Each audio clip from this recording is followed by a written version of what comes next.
வணக்கம். இப்போ இந்த வீடியோ ப்ரெசன்டேஷனில் நம்ம MCX க்ரூட் ஆயில் மார்க்கெட்டில் இன்றைக்கி எப்படி ட்ரேட் பண்ணலாம் அப்படின்றத பற்றி பார்க்கலாம். அதுக்கு முன்னாடி நேற்று மார்க்கெட்டில் என்ன நடந்தது, நம்ம என்ன எதிர்பார்த்தோம் அப்படின்றத பற்றி பார்க்கலாம். நீங்கள் பார்த்துட்டு இருக்கிறது க்ரூட் ஆயிலோட 7 நிமிஷம் கேண்டில் ஸ்டிக் சார்ட். இந்த கேண்டில் ஸ்டிக் தான் நேற்று மார்க்கெட்டோட ப்ரைஸ் ஓப்பனிங் 3400 பக்கமாக ஓப்பன் ஆயிருக்கு க்ரூட் ஆயில் மார்க்கெட். நம்ம என்ன எதிர்பார்த்தோம்னா ஓரளவு அதிகமாக தான் ஓப்பன் ஆகும்னு எதிர்பார்த்தோம். அதை விட கொஞ்சம் மேலே 3400 வரைக்கும் ஓப்பன் ஆயிருக்கு. ஓப்பன் ஆனதுலேருந்து மார்க்கெட் எதிர்பார்த்த மாதிரி பையிங்க்கு சாதகமாக இருந்து முதல் டார்கெட்டான 3416 தொட்டதுக்கு அப்புறம் பார்த்தோன்னா ஒரு சரிவை சந்திச்சிருக்கு. நேற்று க்ரூட் ஆயில் இன்வென்ட்ரி போட்டுருந்துச்சு. நம்ம எப்போவுமே இன்வென்ட்ரி போட்டு என்ன ஏது அதை பற்றி நம்ம கவலைப்படுறது கிடையாது. ஆனால் ப்ரைஸ் ஆக்ஷன்ஸை பார்க்குற சமயத்தில் அதுவும் நமக்கு சாதகமாக இல்லை அப்படின்றது தான் தெரியுது. மார்க்கெட் அதுக்கப்புறம் ஷார்ப்பாக ட்ராப் ஆகி பார்த்திங்கன்னா தொடர்ந்து ஒரு பெரிய சரிவை சந்தித்து 3280 வரைக்கும் வந்து 3294 க்ளோஸ் ஆகிருக்கு. நம்ம எதிர்பார்க்காத அளவுக்கு ஒரு சரிவு நடந்திருக்கு.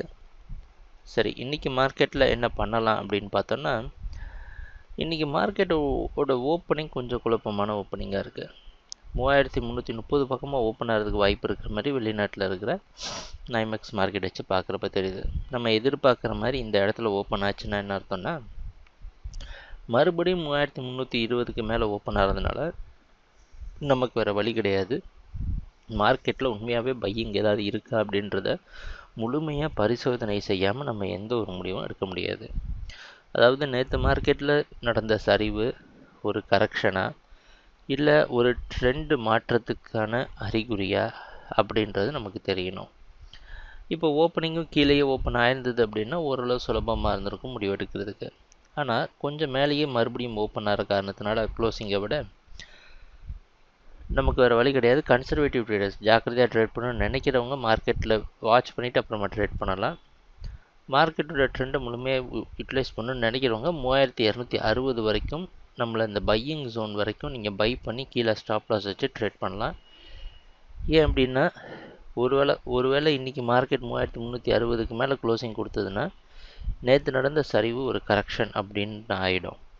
அதுக்கப்புறம் மார்க்கெட் தொடர்ந்து அது பையிங் ட்ரெண்டை கண்டினியூ பண்ணும்.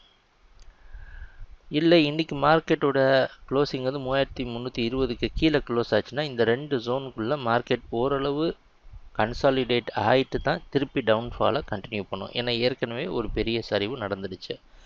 ஸோ அதனால் இன்றைக்கி மார்க்கெட் பையிங்க்கு சாதகமாக இருக்கும் அப்படின்ற நம்பிக்கையில் 3260 வரைக்கும் நீங்கள் பை பண்ணலாம் அப்படின்னு நினைக்கிறோம். ட்ரேடிங் நடக்கிறப்ப பார்ப்போம் என்னென்ன மாற்றங்கள் வருதுன்னு. எங்கள் வீடியோ ப்ரெசன்டேஷனை தொடர்ந்து பார்த்துட்டு இருந்ததுக்கு மிக்க நன்றி, மகிழ்ச்சி, வணக்கம்.